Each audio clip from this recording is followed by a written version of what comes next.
What's up, guys? It's Coach Grant with First Down Training. And today we're going to be breaking down when wide receivers should use certain press releases and how you guys can maintain timing with your quarterback and stop wasting time off that line of scrimmage against press coverage. So I hope this video helps you guys out. We're going to be talking about a slide release, a diamond release, and then some releases that you guys can use on timing routes that are further down the field. So again, hope this video gives you guys some value. I hope it teaches you a few new things. But also, fellas, if you're a wide receiver and you want to improve your skills and you want to get some work in with us, myself, this offseason, check out that very first link in the description below. We are traveling out to 3 more states for 2-day-long QB and wide receiver training camps. So if you guys are local or would like to travel out to the Nashville, Tennessee area, Salt Lake City, Utah, or Los Angeles, California, we are coming to those 3 locations in the month of July. So again, 2 whole days, 4 hours each day, a ton of reps and a ton of work over the course of that weekend. So check out that very first link in the description below, fellas. Let's get started. So first release here is going to be a slide release. Okay, so let's play this thing full speed. So this is KJ Hill at the Senior Bowl. He does a little slide, triple move to the outside, and then is able to make this catch. Now, everybody, I think, anytime that you post a clip like this where a wide receiver does some kind of like hesitation move to the outside where he slides off the line, everybody's very quick to be like, oh, that's going to take too long. Oh, that release is too long. If the quarterback's going to be sacked, the quarterback's going to move on from the read because you can't get off the press quickly. But what I want you guys to learn as a wide receiver is timing. So as a wide receiver, we're oftentimes, you're just told the route that you're running, right? They don't assume that wide receivers can understand the entire play concept, can understand the entire pass protection, can understand what a quarterback is trying to do on the field. As a wide receiver, you want to be a second quarterback on the field. You got to understand the timing of a play and what his read is trying to be. So we got to understand, and I think pass protection might be the easiest way to understand it, but when you have a quarterback and the pass protection is like a quick game pass protection, right? Whatever you guys have a name for it. I think what we used to call it back in like high school was like heart protection. So if you had like heart protection, you knew that that was going to be like quick pass protection, right? That's not, the quarterback's not taking a 3-step drop from gun, 5-step under center. He's just catching it and throwing it. So when I have that type of pass protection, I know that I probably need to come up with something a little bit quicker off the line. Now, this example is a slide release, right? So what Hill is doing, he's got inside shade coverage. And when we know we have a run a slant route against inside shade coverage, I want to attack his outside shoulder. Now, when I attack his outside shoulder, what kind of tempo am I going to use? Now, we used to have like a 3-step drop back footwork pass protection. And these names don't really mean anything to anybody. It's just what I used to go off of. But we would be called joker protection, right? So if it's joker, we know, okay, joker protection, that's going to be a 3-step drop back from the quarterback, from gun, or 5-step under center. So that means as a wide receiver, I have a little bit longer to operate because I'm probably not going to be the first read. A quarterback's not going to take a 3-step drop from gun and throw a slant on time. He's going to probably take a 3-step drop because he's looking at something higher and then coming back down to the slant. So that is when you guys would want to use that slide release, okay? So now, the mechanics of the slide release. Like I said, you want to make sure that we are attacking on that like 45-degree angle, changing tempo. Because as a DB, when he's lined up inside shade, he's lined up inside shade to, 1, protect the inside. So he's taught to not give up the slant. But we don't want to just take off and run to the outside hard. They call it a diamond release, where you go right, left, right. He jumps, and then we slip underneath. Because I might get to the throwing window where the QB needs me to be too quickly.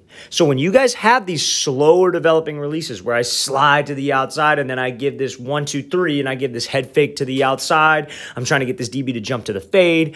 When I do those things, I got to make sure it has the right timing. I cannot do this when it is quick game. When the quarterback is just catching and throwing, it will take too long. That's where everybody likes to say that, oh, that it'll take too long, that release takes too long. When you guys can do this in the right situation, it is one of the best releases that you guys can use.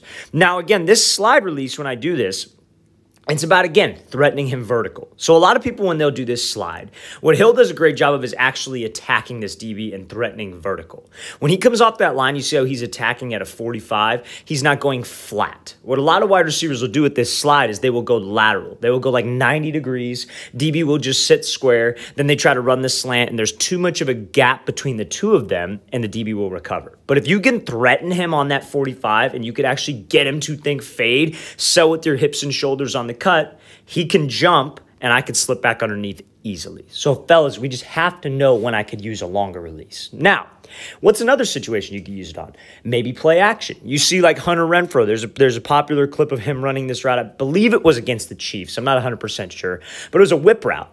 And what Derek Carr was doing was play action. So he was doing a play action fake to the right, and he was booting out to the right on the run, or play action fake to the left, booting out to the right on the run. So what Renfro was running is he was running a whip route.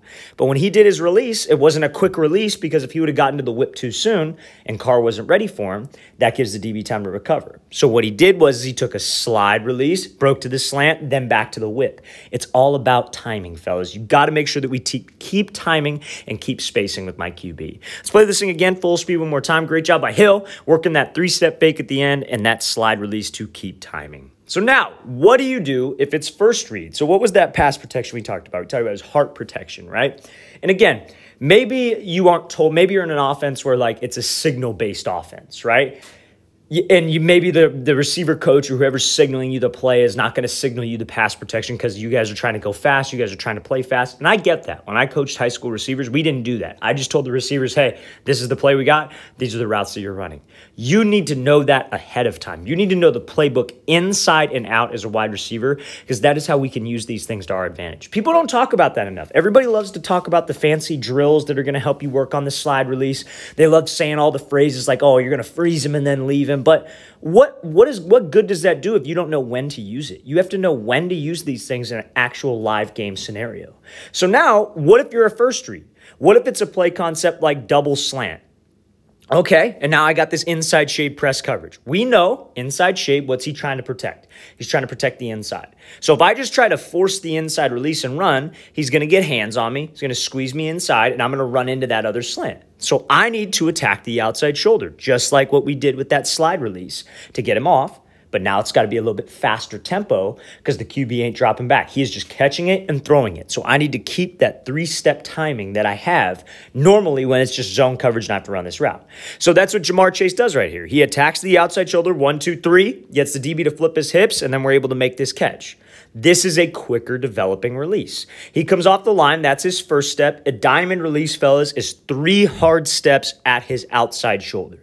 We have to make it look like a fade. So I go 1, everything's in full stride. 2, 3. I put the brakes on. My hips and shoulders are committed. I'm in a good pad level, and I'm running hard. If you can do that for those 3 steps, he has to think fade. He has to. He has to honor the fade at a certain point because he's in man coverage. So, fellas, this diamond release, because I think everybody's probably heard about this before, is something you'd want to use when you're a first read. It's a slant concept. It could be a slant like maybe a bubble. It could be like you're running a slant. The slot has a flat. Maybe it's just a double slant concept. Or maybe it's like just a slant and then a quick corner, whatever it is. But if you're that first read and you got to get off quick, that is when we use this diamond release. You would not want to use this diamond release if it was a later read. Like, let's say, for example, you're running a slant, then let's say it's like maybe trips and you got like a post and then you have a corner. And the quarterback's looking corner to post back down to slant. You want to take some time with your slant, or if it's like a 5-yard under, for example, because if you get to that throwing window too soon and the quarterback's still reading this thing high, that can give that DB time to recover. So you got to make sure that we keep timing with the QB, and so I could set up my releases and my routes accordingly. Let's play this thing again, full speed one more time. Great job by Chase using that diamond release, getting the DB to flip his hips, and then being able to break back upfield. So now, next clip I want to show. This is Terry McLaurin out of this, like he's outside, but his split's cut down, kind of like a tight formation against Richard Sherman. He's running a 10-yard speed out. Okay, so another thing that's going to help you guys understand timing as a wide receiver is understanding routes and how a QB is going to throw a route. So anytime you have an outside, but you see this way too often, especially in the age of, you know, the one-on-ones being very popular and, you know, like 7-on-7, and maybe not so much 7-on-7 because there is a timer on that, but one-on-ones usually. And guys will tell the quarterback, hey, I'm going to run a post, or hey, I'm going to run an out route.